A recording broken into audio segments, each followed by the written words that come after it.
Hi, my name's John Davidson. I'm from Wrexham in Shropshire. I'm here in Japan on the world famous bullet train to see how the Japanese run a railway.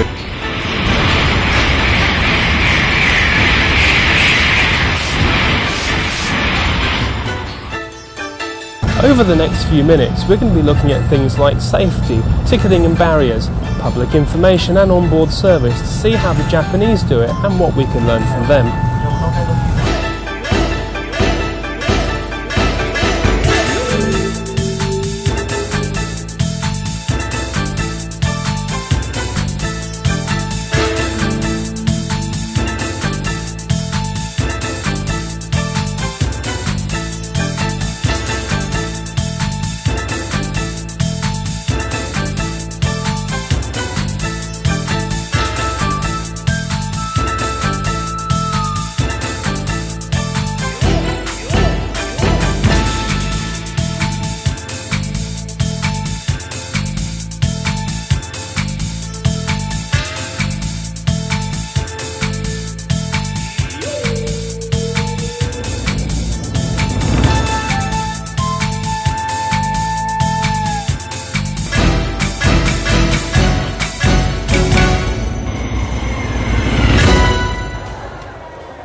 Well, actually, I don't speak a word of Japanese, so I'm probably better over here at the ticket machine. Well, I'm here at Shinjuku and I want to go to Roppongi, so I'm just going to go and buy a ticket now. Well, I know the fare I want is 210 yen. I'll just press the English button, take my coins, put them into the machine at once, no need to count them out separately.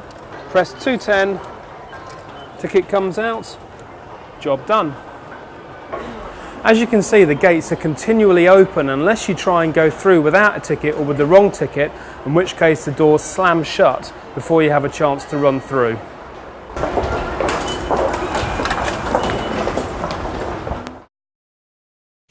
Every driver has their own personal pocket watch which are issued with when they start work.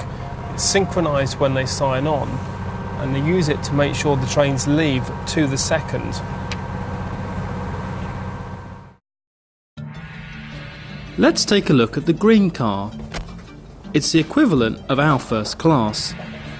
As you can see, it's very spacious, but the service is very basic. There's no food or drink included, just a trolley service the same as everybody else. But you can relax back and listen to the radio.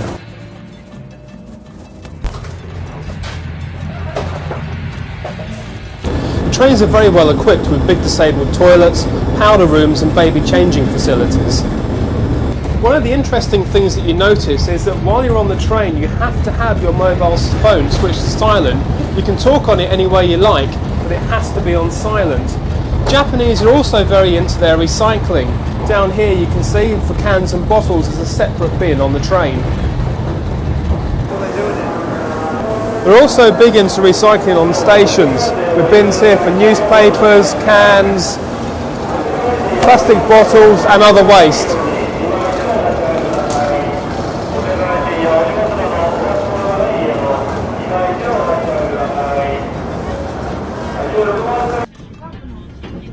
Customer service on board is really friendly, with lots of good eye contact. That's also true on stations. Watch this member of staff help their passenger catch a train that's about to depart.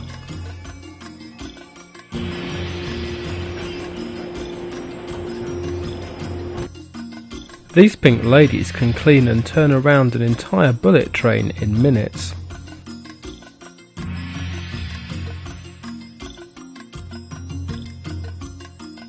To speed up boarding, passengers are asked to stand in queues which are colour-coded on the platform, depending on the type of rolling stock being used.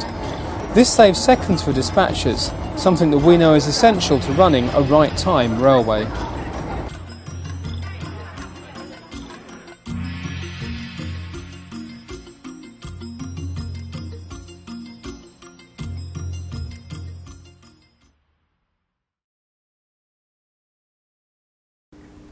I'm here at the offices of Central Japan Railway to learn a little bit more about how this railway works.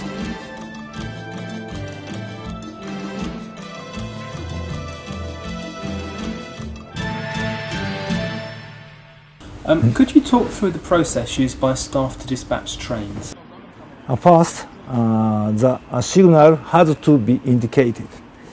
Driver has to check it.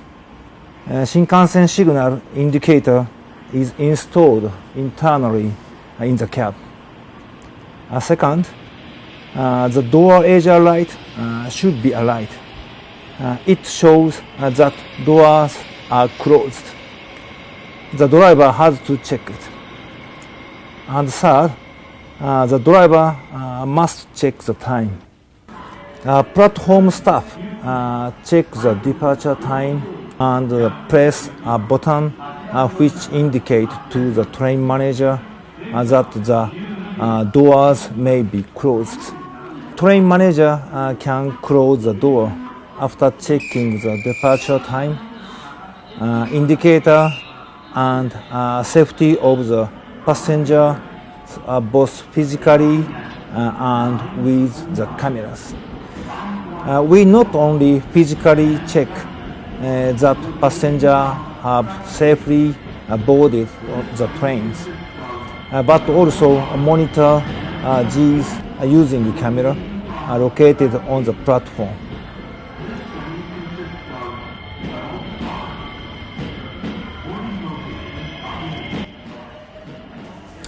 We were surprised to see that there's only a trolley service aboard the Shinkansen. Could you tell us what type of service that passengers can expect? There used to be a restaurant service in the Shinkansen train, but it didn't prove to be so profitable. So that space is now used as a first class seat. Also, with the reduction of journey times, there isn't such a demand for a restaurant service, which was Central Japan Railway decided to do away with restaurant cars.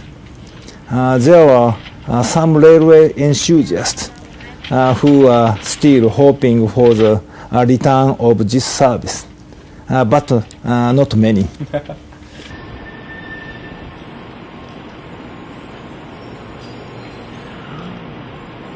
So now we're coming to the end of our trip in Japan. What have we learnt that we could copy in the UK?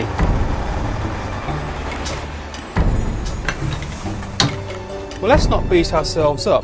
There are some things in the UK that we do rather well, and we should shout about them as much as we do about the Japanese. We have lots of original ideas, and we're quick to implement them.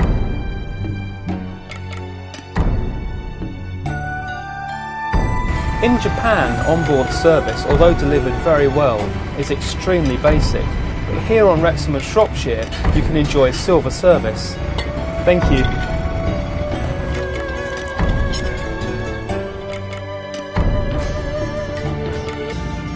So, what did we learn in Japan? Well, we saw their railways are very good at handling big crowds comfortably and safely. For example, think back to when I bought the ticket in Tokyo for 210 yen. How did I know that the cost was 210 yen? Well, all the information you need to know which ticket to buy is posted on signs around the machines. So by the time you've got to the front of the queue, you already know exactly what you need to buy. Think of the queue busters that we saw on the platforms that were selling tickets to people so they caught their train. All that means there aren't people hung around, there aren't big queues anywhere. Think of the ticket barriers. At a ticket barrier in this country, you can have lots and lots of people bunched up behind it waiting to get through. But because the Japanese ticket barriers are open unless they need to close, people just flow through much faster. And that means you don't get big crowds stuck trying to get anywhere. Think of the platforms where there were signs telling people where to wait for the door on their train. That means that people are there ready and waiting, so dispatchers can get the trains away right time. Anyone who's ever worked in a station in Britain knows how many times you get asked, where's the toilets, where's the exit, where's the cash machine. The Japanese railway network's really easy to get around because it's very well signposted, and that takes pressure off the staff and keeps the big crowds flowing very comfortably. Japanese railway stations have huge shopping malls and office developments built on top of them and all around them that are owned by the railway companies. Money from those developments helps fund the railway operations, so they're not reliant on handouts from the government. Is that something we could copy in this country perhaps and give ourselves much more secure financing for the future? All of us at Wrexham and Shropshire hope you found this trip to Japan interesting and maybe even useful. We look forward to seeing you on board our trains very soon. I would like you to visit Japan and try our train. And please see our staff who work for Shinkansen trains. They are working hard and quickly and punctually. Thank you very much.